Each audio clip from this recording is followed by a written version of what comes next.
Good evening छात्रों। तो दुख तकलीफ और दर्द किसे कहते हो मेरे से पूछो, क्योंकि अभी हम लगभग आधा घंटा तक पूरा पढ़ाए और वीडियो ऑफ था। देख रहा पूरा पढ़ा के क्या यार, छोड़ो। Good evening. तो शुरू करते हैं। देखो बहुत बच्चों का कमेंट्स आ रहा है कि सर चैप्टर 4 कराइए, 5 कराइए बायोलॉजी का, चैप्टर 6 रख रहे हैं। ठीक है, थोड़ा देर के लिए चैप्टर 4 स्टार्ट करते हैं, जिसका हेडिंग है कर्म विकास। ठीक है, पढ़ा दिए फिर भी पढ़ा रहे, छोड़ो दोबारा। कर्म विकास किसे कहते हैं?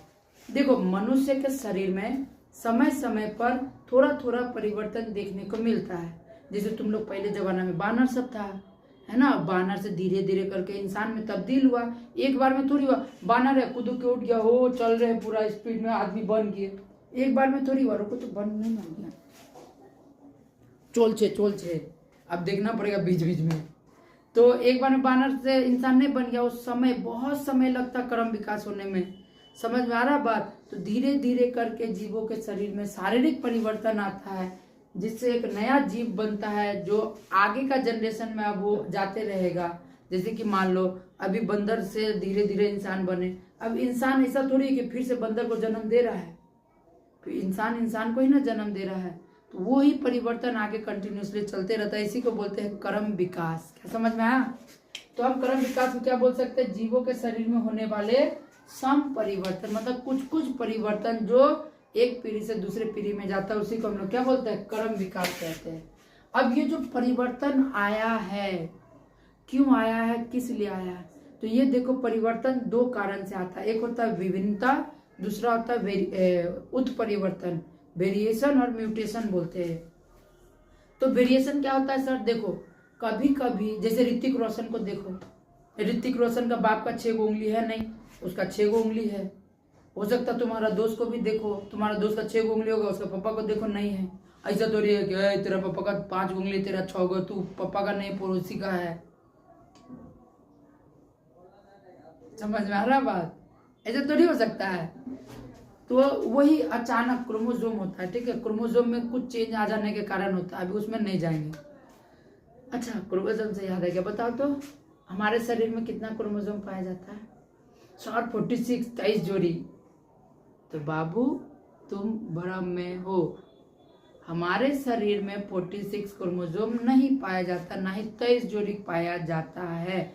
हमारे शरीर में अरबों खरबों क्रोमोसोम पाया जाता है। सर क्या बकवास कर रहे, मेरा सर बोल रहा है 46 होता है। गूगल में भी सर्च करो 46 ही दिखेगा। लेकिन ये बात है, हमारा शरीर में एक कोशिका में 46 होता है। हमारा शरीर में तो कितना अरबों खरबों कोशिका है, तो अरबों खरबों में अरबों खरबों क्रोमोसोम होगा, बताएंगे। ठीक है, चैप्टर 2 में है इसका आंसर। रुको देखते फिर से वीडियो। चोल छे। ठीक है, समझ में आ गया बात? तो अब भिन्नता क्या होता है सर? जैसे अचानक से आने वाले जीवों में थोड़ा सा परिवर्तन, जो आगे चल के मतलब जनरेशन में, मान लो कि अभी मेरा 6 उंगली निकल गया, मेरा पापा का नहीं, मेरा 6 उंगली है। तो मेरा जो बच्चा जन्म लेगा, जरूरी नहीं है कि उसमें भी 6 ही उंगली होगा। समझ में आ रहा बात? इसी को बोलते हैं वेरिएशन, जो अचानक से एक जनरेशन में दिखेगा, लेकिन आगे का जनरेशन दूसरा पीढ़ी में वो जाएगा या नहीं जाएगा, इसका कोई गारंटी नहीं होता। थोड़ा सा परिवर्तन, कुछ परिवर्तन को हम लोग बोलते हैं वेरिएशन। चैप्टर 3 में है, बहुत डिटेल में बताएंगे। ठीक है, अगर कोई कमेंट्स किया नहीं तो मेरे को लग रहा है जरूरी ही नहीं है, चैप्टर 3 सब कर ही लिया होगा। तो इसके बाद आता है उत्परिवर्तन। उत्परिवर्तन क्या, मान लो क्या बोलते, तुम्हारा ये भैया किसी से शादी किया, ब्याह किया, कोई सुंदर गोरी चिट्टी है, अच्छा सा खूबसूरत है, कटरीना कैफ जैसन। अब उससे हम ब्याह किए, अब फिर मेरा बच्चा हुआ, हम गए देखने के लिए हॉस्पिटल में बच्चा। अब बच्चा देख रहे, जा अन्ना में है ही नहीं, ऊपर में उड़ रहा है, पंख निकला हुआ, यह पूरा उड़ रहा है, बोल रहा है कि ऊपर से, ओ अमरजीत पापा यहाँ क्या कर रहे हैं? समझ में आ रहा बात? हम चौकसाला इंसान से शादी किए, डायनासोर कैसे पैदा हो गया? समझ में आ रहा कि नहीं आ रहा बात? तो इसको बोलते हैं उत्परिवर्तन, अचानक से पूरा परिवर्तन आ जाना। अब हो सकता है वो बच्चा जब किसी और से शादी करेगा तो फिर क्या होगा, उसका जो बाल बच्चा होगा वो फिर डायनासोर ही जन्म लेगा। इसी को बोलते हैं उत्परिवर्तन। चैप्टर 3 में ये सब का आंसर। हाँ, तो यही सब के कारण। अच्छा बता, पहले मुर्गी आया कि अंडा आया? सर मजाक कर रहे हैं, पहले अंडा आया है बाबू, इसका आंसर भी चैप्टर 3 में है, जरूर बताएंगे। चलो, तो ये सब जो परिवर्तन आया, सोचो इंसान जो बना एक बार में नहीं बना, वो बंदर से धीरे धीरे डेवलप करते करते जो अचानक से परिवर्तन आ गया, तब वो इंसान बन के ये घूमना शुरू कर दिया। समझ में आया बात? इसी को बोलते हैं उत्परिवर्तन। अब उत्परिवर्तन में क्या होता है, अब जो चेंज आ गया, अब वो धीरे धीरे फिर अगला नस्ल में जाते जाएगा, एक पीढ़ी से दूसरा पीढ़ी में चलते जाएगा। क्या समझ में आया? इसी को बोलते हैं उत्परिवर्तन। जल्दी से देखो तो हम वीडियो देखते हैं। चल रहा है, ठीक है। काय अभी आधा घंटा तक पढ़ाना वेस्ट हो गया। देखो तो यहाँ उत्परिवर्तन क्लियर हो गया। अब देखो जीवों का उत्पत्ति पे ना बहुत बड़ा तथ्य है। अब हम 9 वाला बात को थोड़ा रिकअप में बताते हैं। मान लो एक पहले आग का गोला था, सूरज, और सूरज से क्या हुआ, कुछ विस्फोट हुआ, धीरे से एक जगह से पृथ्वी निकल गया। अब पृथ्वी भी आग का गोला है, और धीरे धीरे से उसमें गैस बना, इन्वायरमेंट बना, धीरे धीरे बारिश हुआ, पूरा पृथ्वी सूख गया, पानी आया पृथ्वी पे। पानी के अंदर में जन्म लिया शैवाल। शैवाल क्या होता है सर? काई, जो कॉल पे नहीं जमता, हरा हरा जो पिछल के गिरता है सिर करके, उसी को बोलते हैं काई। अब वो एल्गी बोलते हैं इंग्लिश में, ठीक है। तो उससे फिर धीरे धीरे करके प्लांट जन्म लिया पानी में, फिर प्लांट से धीरे धीरे प्लांट से कुछ मछली, जलीय जीव जंतु जन्म लिया। फिर उसके बाद जलीय जंतु को मन किया, ओए आज बीच पे जाएंगे, ऊपर में जाएंगे, घूमेंगे फिरेंगे, ऊपर में गया। फिर उससे धीरे धीरे करके क्या हुआ, स्थल जंतु का निर्माण। ऐसे धीरे धीरे करते करते जीव जंतु क्या हुआ, पृथ्वी पे आना शुरू हुआ। क्या समझ में आया? रिकैप बता दिए, पूरा जानने का जरूरी नहीं है। तो जीवों का उत्पत्ति कहा जाता है एक कोशिकीय से होता। एक कोशिकीय मतलब क्या, जिसमें एक कोशिका पाया जाता है। जैसे अमीबा हुआ, भी एल्गी बोले, ईस्ट हुआ। ईस्ट कहाँ होता है सर? पाँव रोटी में होता है, जो हरा हरा जम जाता है ना 1-2 दिन रखने के बाद, वही होता है ईस्ट। तो पानी में भी एल्गी बना। तो माना जाता है कि एक कोशिका से बना बहुकोशिकीय। अब एक कोशिका वाला जीव से बन गया एक प्लांट जिसमें बहुत सारा कोशिका है। अभी नहीं कि डायरेक्ट यहाँ पे हम लिखे वेल मछली तो डायरेक्ट वो एक कोशिका से वेल मछली बन गया, ऐसा नहीं। कोई प्लांट बना है। हम वेल मछली बस एग्जाम्पल दिए, बहुकोशिकीय। अब हम लोग भी बहुकोशिकीय, हम लोग का शरीर में भी बहुत कोशिका है। हाथी, गाय, भैंस, बकरी उकरी सब बहुकोशिकीय, मच्छर तक बहुकोशिकीय। समझ में आ रहा है बात? अब बहुकोशिकीय से फिर अकेशुरुकी आया। अकेशुरुकी जीव, वर्टेब्रेट, सॉरी इंग्लिश नाम भूल गया, छोड़ो। तो अकेशुरुकी मतलब क्या होता है, जिसका रीढ़ का हड्डी नहीं होता, या तो बैक्टीरिया या वायरस समझो, या तो केचुआ होता है, या तो जोंक होता है जो पुल पुल करके चलता है। ये सब जंतु आया जल में। फिर उसके बाद आया कशुरेकु। कशुरेकु मतलब उसका रीढ़ का हड्डी धीरे धीरे करके अब ये टाइम बहुत लगा है, हम 2 मिनट में बता रहे, टाइम लग रहा है बहुत। सोच लो, एक सेकंड 100 साल के बराबर है अभी जो बोल रहे। तो फिर आया जैसे मछली। फिर मछली का मन क्या, वही बीच पे जाने का, आज पानी वाला डांस करेंगे। ऊपर में आ गया, फिर वो बन गया उभयचर, जैसे मेंढक हुआ, फिर मगरमच्छ हुआ, कछुआ हुआ। फिर आया सरीसृप। अब वही कछुआ उछुआ आ गया, मान लो कुछ भी शरीर आ गया पानी के ऊपर में, मन किया जंगल घूर के आएंगे, तो रेंगते रेंगते जंगल में चल गया। इसी को बोलते सरीसृप, जो रेंग रेंग के चलता है। समझ में आ रहा बात? तो उससे फिर क्या आया है, स्तनधारी आया। मन किया रेंगते रेंगते जंगल में, मन नहीं लग रहा, उठ पुट के 4 पैर पे चलना शुरू कर दिया, तो बन गया 4 पैर वाला बंदर उंदर बन गया, है ना। तो जैसे स्तनधारी में गाय भैंस बकरी उकरी सब हो गया। फिर इसके बाद आया जंतु, जो भी जानवर उनवर है वो सब आना शुरू हुआ। उसके बाद तुम लोग जैसा जानवर आना शुरू हुआ। क्या समझ में आया? ऐसे करके जीवों का सृष्टि हुआ पृथ्वी पर। देखो जल्दी से हम वीडियो देखते हैं। चोलचे कीप इट अप। तो यहां तक हो गया जीवों का उत्पत्ति। क्या क्लियर हुआ बात? याद करने का जरूरत नहीं, हाँ छोड़ दो। मेन है ये जीवों की उत्पत्ति, जीवन की उत्पत्ति। अब इसमें ना बहुत पगला सब अपना अपना बात सब बोला है, अनसन बात। कुछ खा पी के काम नहीं होता था, ऐसे हुआ है ऐसे हुआ बोल दिया, हम लोग को पढ़ना पड़ रहा है। देखो तो पहला बात बोला था जीवोत्पत्ति का सिद्धांत में अरस्तु और प्लूटो बोला था कि समय समय पर जो जीवित अजीवित पदार्थ है, जैसे मान लो फल है, फल अजीवित है, आमे है अजीवित है, उसमें कुछ समय बाद पिल्लू आ जाता है जो जिंदा रहता है। तो बोलता है अरस्तु और प्लूटो बताया कि जीवों का उत्पत्ति जो हुआ है वो अजीवित पदार्थों से हुआ है। क्या क्लियर हुआ? इस जीवोत्पत्ति का सिद्धांत सबसे तगड़ा दिया था लुई पास्चर, सबसे इम्पोर्टेंट। ये बोला था कि ऐसा कोई बात नहीं है, जीवों का उत्पत्ति जो है उसका पूर्व का जीव से ही आया है। जीव जो आया है वो पिछले कोई जीव से ही जन्म लिया, और ये बात सही था। तो पूछेगा लुई पास्चर का सिद्धांत का नाम क्या था, तो जीवोत्पत्ति का सिद्धांत, याद रखना। फिर सृष्टिवाद, विशिष्ट सृष्टिवाद दिया था स्वरेज। स्वरेज कौन था, एक पादरी था, फादर नहीं होता क्रिश्चियन लोग में, पप्पा सॉरी, तो वही पादरी था, पादरी था। तो वो पादरी क्या था, है तो भगवान वाला ही है ना, पंडित जी है एक तरीका से। तो वो क्या बोला, भगवान से लगाव था, बोलता भगवान बैठ के पृथ्वी को 6 दिन छेनी होता और जैसे मार मार के जीव को बनाया है।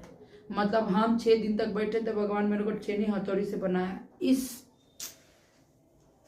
इसीलिए इतना चुचुंदर है। समझ में आ रहा है बात। तो बोला पृथ्वी पे जीवन का उत्पत्ति हुआ भगवान के 6 दिनों में हुआ, सोमवार से लेके शनिवार तक में पूरा जीवन का सृष्टि कर दिया भगवान। ये कौन बोला, विशिष्ट सृष्टिवाद बोलते हैं, जो बोला था सोरेज। सर क्या बकवास कर रहे, ऐसा थोड़ी हो सकता है। तो हाँ, वो भी बकवास ही किया था जो हम लोग को पढ़ना पड़ रहा है। फिर आया मेन था ब्रह्मांडवाद, जो रिचर और प्रेयर बोला था।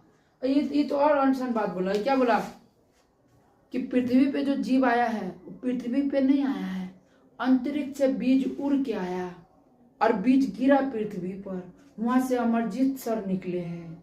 समझ में आ रहा बात। बोला कहीं दूर ग्रह से बीज आया, बीजाणु मतलब बीज आया, पृथ्वी पे गिरा, फिर वहां से जीवन का सृष्टि हुआ।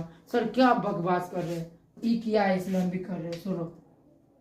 फिर आया आधुनिक परिकल्पना, ये बहुत इंपॉर्टेंट है। हाँ, आधुनिक परिकल्पना दिया था एआई ऑपरीन, और ये बात सही बोला कि जीवों में जो भी परिवर्तन आ रहा है, जीवों का उत्पत्ति हुआ है, वो रासायनिक परिवर्तन होने के कारण, बॉडी में जो भी केमिकल चेंज आ रहा है उसके कारण ही एक नया जीव का निर्माण होता है। ये कौन बोला, एआई ऑपरीन। रासायनिक परिवर्तन से एक नया जीव का सृष्टि होता है, और इसके ऊपर में एक किताब लिखा जिसका नाम था द ओरिजिन ऑफ लाइफ, और इसका सिद्धांत जो दिया था उसको बोलते हैं पदार्थवाद। क्या बोला, नाम दिया पदार्थवाद, कि जीवों में जो केमिकल चेंज आया, मतलब कोई भी पदार्थ में जो रासायनिक परिवर्तन आता, उससे ही एक नया पदार्थ का जन्म होता है या सृष्टि होता है। ये बात था जीवन का उत्पत्ति के बारे में। इधर का पढ़ लेना, इधर का पढ़ने का कोई जरूरत नहीं है। अब आ जाओ, स्टेनले और मिलर का भी बहुत तगड़ा बात था। वो क्या किया, मीथेन, हाइड्रोजन और अमोनिया को 2:1 मान लो ना, 2 kg और 1 kg के रेशियो में क्या किया, मिला दिया, और मिलाने के बाद बन गया अमीनो एसिड। और हम लोग जो भी खाते हैं ना, ग्लूकोज हो गया, हम लोग का शरीर के लिए आवश्यक ग्लूकोज, अमीनो एसिड, डीएनए, तो वो सब डीएनए, ग्लूकोज, ये सब बना होता है आरएनए किसका, अमीनो एसिड का बना होता है। तो वो अमीनो एसिड बना लिया, तो आप बोल दिया हाँ चचा लुई पास्चर सही है, केमिकल परिवर्तन होने के कारण ही जीवों में परिवर्तन आया है, जीवन का उत्पत्ति हुआ है। अब ये लोग का बात याद रखना, रखो, नहीं रखना रखो, अच्छा बात बता दिए। अब आ जाओ लेमार्क, जीव का विकास के बारे में सबसे मेन तथ्य दिया था लेमार्क। इसका पूरा जो भी बात ये कहा है, इसका बात को कहा जाता है लेमार्कवाद। लेमार्कवाद पूरा नाम था जीन बैप्टिस्टे डी लेमार्क, याद करना पड़ेगा। ये जो किताब लिखा था उसका नाम था फिलोसॉफिक जूलॉजिक, जो 1809 में पब्लिश हुआ था। और इसमें क्या लिखा गया था, सिद्धांत याद रखना, लेमार्क का सिद्धांत, उपार्जित लक्षणों के वंशागति का सिद्धांत। सर हिंदी में बताइए। मतलब कहा गया लेमार्क द्वारा कि जो भी लक्षण हम उपार्जित करते हैं, जो भी लक्षण हम सीखते हैं, वही हमारा लक्षण आगे वाला वंश में जाता है, या जो भी लक्षण हम अपने आप में उतारते हैं वही हमारा अगला वंश में जाता है। सर कैसे एक्सप्लेन कीजिए, तो नीचे में वही करेंगे। तो अब फिर इसके बाद बोला कि जीवों में जो भी परिवर्तन आता है वो वातावरण के साथ कनेक्शन, देखो हम लोग का वातावरण के साथ डायरेक्ट कनेक्शन है। अभी ठंडा आया, हम स्वेटर पहन लिए, अभी गर्मी आ जाएगा, ये ना खोल दौड़ेंगे नंगा, वो ठंडा गायब, ठंडा गायब, डायरेक्ट कनेक्शन है। ऐसा थोड़ी है कि माँ आके हमारा वो ठंडा लग रहा है स्वेटर पहन, नहीं, हमको ठंडा महसूस हुआ, हम स्वेटर पहन लिया, गर्मी महसूस होगा खोल के दौड़ेंगे। समझ में आ रहा है कि नहीं बात। तो वो चीज हम लोग का वातावरण के साथ डायरेक्ट कनेक्शन है, कि हम वातावरण को पहचान लेते, उसके अनुसार अपने आप को ढाल लेते हैं, और इसी के कारण हम लोग का शरीर में परिवर्तन आता है। सर कैसे आता है, जैसे कि देखो यहाँ का कुत्ता को देखो, बुक्का नंगा रहेगा, वो कंटा उंटा जेते रहेगा।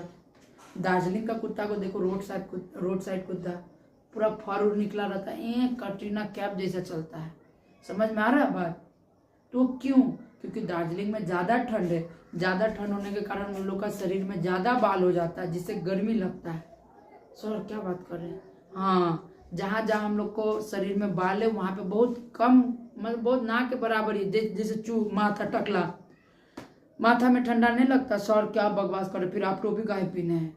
तो पगला हम कान ढकने के लिए पीने हैं। माथा खोल के रखो, ठंडा नहीं लगेगा। गर्दन में कान में लगता, माथा में नहीं लगता है। और हो सकता है कुछ सालों बाद चूल भी गायब हो जाएगा, क्योंकि इसका कोई यूज नहीं है। सर क्या बात करें, ठंडा से बचाता है, कोई बात नहीं, ठंडा से टोपी पहन लेंगे, ऐसे भी बच जाएंगे।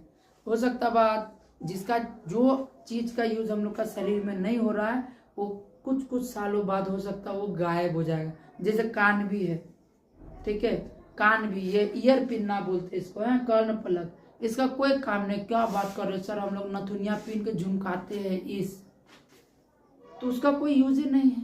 तुम बस चमक रही हो छुनुर छुनुर, है ना, कोई यूज है नहीं। सर क्या बात कर रहे हैं, मास्क पहनने में तो काम आता कोरोना टाइम में, तो मास्क बांधने वाला भी तो आया था।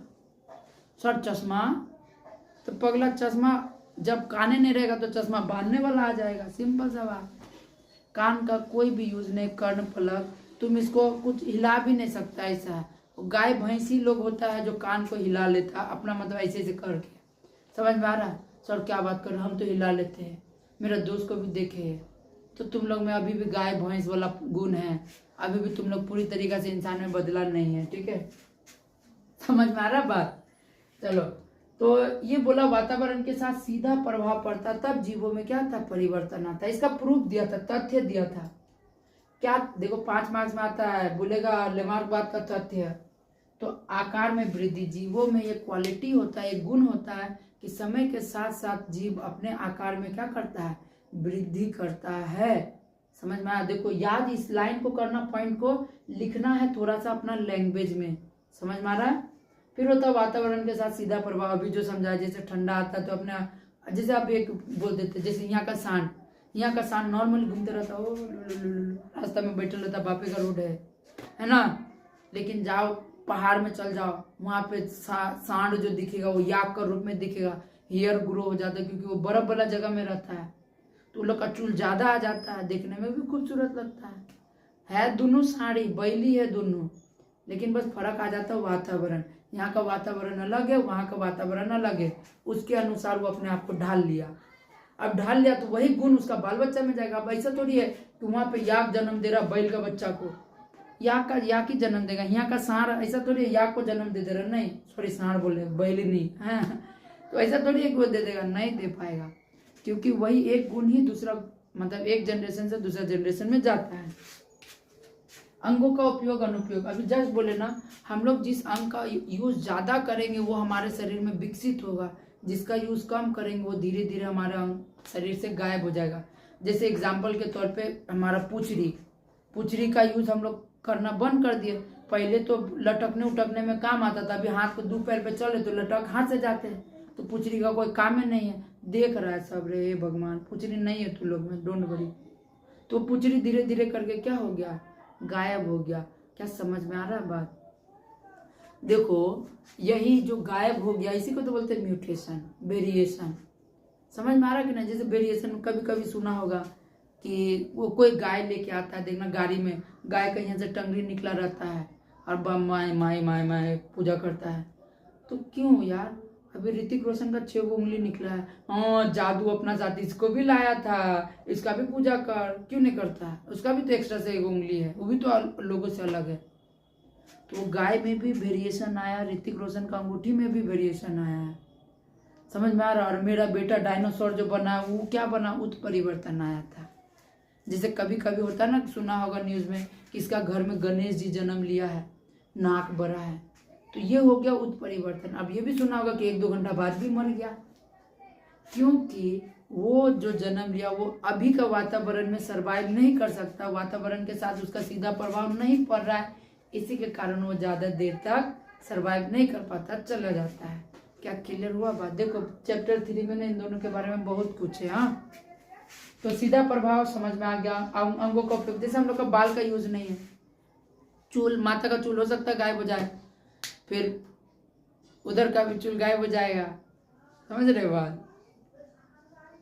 देखो देखो देखो आरामी सबको, हम कहाँ का चूल का बात कर रहे हैं? ये यहाँ चेस्ट का चूल का बात कर रहे हैं, पेट का चूल का बात कर रहे हैं। ये सब का यूज है ही नहीं। धीरे धीरे करके क्या हंस भी रहा है बेशरम सब, हे भगवान। समझ में आ रहा है बात? तो धीरे धीरे करके क्या हो जाएगा, गायब हो जाएगा, यूज नहीं है। इसका एग्जाम्पल दिया था, देखो उपार्जित लक्षणों के बारे में तथ्य में प्रूफ किया था। ये जलीय पक्षी जैसे बतख उतख, वो लोग पहले ऐसे ऐसे करके तैरता था, 5 उंगली होता था, चिड़िया जैसा। लेकिन जैसे जैसे समय बीतता गया, पानी में तैरने की कोशिश करता था, इधर से पानी निकल जाता था, आगे बढ़ ही नहीं पाता, कोशिश करता था, कुछ आगे बढ़ ही नहीं पाता था। समझ में आ रहा बात? तो अब बोला, हे भगवान हमरा कुछ करा। तो धीरे धीरे करके समय के साथ उसमें फ्लिपर्स आ गया, पाद जाल आ गया, जिसे एक बार में ढकेलता सुर करके आगे भागता है। मेंढक में भी सेम होता है, देखा होगा। तो अब सोचो, बतख का बच्चा जो जन्म लेता है उसका भी पाद जाल ऑलरेडी रहता है। समझ में आ रहा बात? तो यही चेंज आया वातावरण के साथ, जो अगला जन्म में अगला पीढ़ी में चला गया। प्रूफ किया सांप का अंगों का उपयोग अनुपयोग से। सांप का पहले पैर पाया जाता था। क्या बकवास कर रहे सर? हाँ, गूगल करो, देख लो, लेगो स्नेक दिख जाएगा। तो जाता था बिल में जाकर अटक जाता था, कचर किसको, चूहा को पकड़ने के लिए। फिर सोचा ना, अब ऐसे बांध के हाथ था, अब ऐसे से चलना शुरू किया। अब वो घुस जाता था, तो इसका यूज करना वो पैर का क्या कर दिया, कम कर दिया, इसलिए पैर उसका धीरे धीरे गायब हो गया। जिराफ, ये अफ्रीका का जिराफ, अफ्रीका में बड़ा बड़ा गाछ होता था, और जिराफ इतनी वो टेंगना सब होता था। तो गर्दन नमर के ऐसे करके खाने का कोशिश करता था, जिस कारण से समय के साथ धीरे धीरे उसका गर्दन क्या हो गया, बड़ा हो गया। और आज इतना बड़ा हो जाता है, जैसे बड़ा बड़ा जिराफ को देखता होगा, ग्राउंड ऊपर से टॉप फ्लोर से अपना बच्चा को देखता होता कि बेटा सब हाल चाल ठीक, बोलता हाँ माँ, नीचे ग्राउंड फ्लोर में सब ठीक है। समझ में आ रहा बात? तो वो जो जिराफ है उसका गर्दन में इतना परिवर्तन, अब उसका जो बच्चा जन्म लेगा, जाहिर सी बात है वो भी जिराफ ही बनेगा, उसका भी गर्दन लंबा होगा, और होता भी है। तो यहाँ तक इसका प्रूफ है कि लेमार्क बात सही है कि जो वातावरण में चेंजेस हुआ उसी के कारण उसका गुण अगला जन्म में गया है। और ई बोला बात को, फिर सब लोग आए, बोला ए लेमार्क ने बैठ, अब तेरे को समझाते हैं। तो अभी भारत का लड़की लोग को देख कि वो आज से नहीं, सदियों से चुनौदरो नाम का सभ्यता था, जहाँ पे लेपा पोती का खोज हुआ था, मेकअप उकअप का, तब से लड़की लोग कान नाक छेदा रहा है। तो अभी भी उसका बाल बच्चा, लड़की लोग जब जन्म लेगा तो उसका भी तो कान नाक छेदा होना चाहिए, क्योंकि उसमें परिवर्तन करते आ रहे हैं हम समय के साथ। आजकल का बच्चा लोग तो नहीं लेता जन्म, मतलब लड़की लोग कान छेदा वाला, नाक छेदा वाला। तो हाँ, कुछ तो बात है। फिर अफ्रीका का एक जन समूह है, उस गर्दन में क्या करता, रॉड डालता है ताकि गर्दन लंबा हो। लंबा गर्दन खूबसूरती का निशानी। उन लोग का मान्यता, जो ज्यादा लंबा गर्दन का होगा, बचपन से ही उन लोग का गर्दन, आज से नहीं सदियों से, लंबा करने के लिए उसमें नाल लगा दिया जाता है। लेकिन जो बच्चा हो रहा है अभी नॉर्मल जन्म ले रहा है, जैसे टेंगे का माँ बाप लोग है ना, ठीक है। तो फिर चाइना में फिर अलग केस। चाइना में सदियों से लड़की लोग को जब जन्म लेता है तो बचपन से ही उन लोग को लोहा का चप्पल और लोहा का जूता पहनाता, नाल लगा हुआ टाइप में, ताकि भारी के कारण लड़की लोग ठेंगनी रहे, डोरी मोन रहे, क्योंकि वहाँ का लड़का लोग ऑलरेडी कंप्लेन कम पीता है, तो इतनी होता है। और उन लोग का मान्यता है कि लड़की का कद हमेशा लड़का से छोटा रहना चाहिए, चोरवा सब, ठीक है। तो ये सब प्रूव करता है कि जो कुछ भी गुण परिवर्तन होता है, जरूरी नहीं है कि वो अपना अगला जनरेशन में जाए। समझ में आ रहा बात? इसको बीजमैन नाम का एक साइंटिस्ट प्रूव किया। वो गया, चूहा को पकड़ के लाया, पुचरी काट दिया, फिर उसका ब्याह करा दिया, बोला बाल बच्चा पैदा कर। फिर वो उसका बच्चा पैदा हुआ, फिर उसका बाल बच्चा को लिया, फिर पुचरी काट दिया, फिर बोला तू वो फिर से ब्याह कर, फिर उसका बाल बच्चा हुआ, फिर पुचरी काटा, फिर से ले, ऐसे करके 4-5 साल तक वो पुचरी काटते गया। फिर भी देखा जो नया चूहा जन्म लिया उसका पुचरी है ही है। तब बोला लेमार्क, चचा आप गलत है, ऐसा नहीं होता है। एक पीढ़ी से दूसरा पीढ़ी में वातावरण में जो भी परिवर्तन हम कर रहे हैं उससे वो अगला पीढ़ी में नहीं जाता है, आपका बात यहाँ पे गलत है। तो ऐसे करके खत्म होता है लेमार्क बात। क्या समझ में आया बात? समझ में ना आए तो कमेंट्स करो जल्दी से, ठीक है। टिल देन जल्दी से नोट करो, आगे बताते हैं।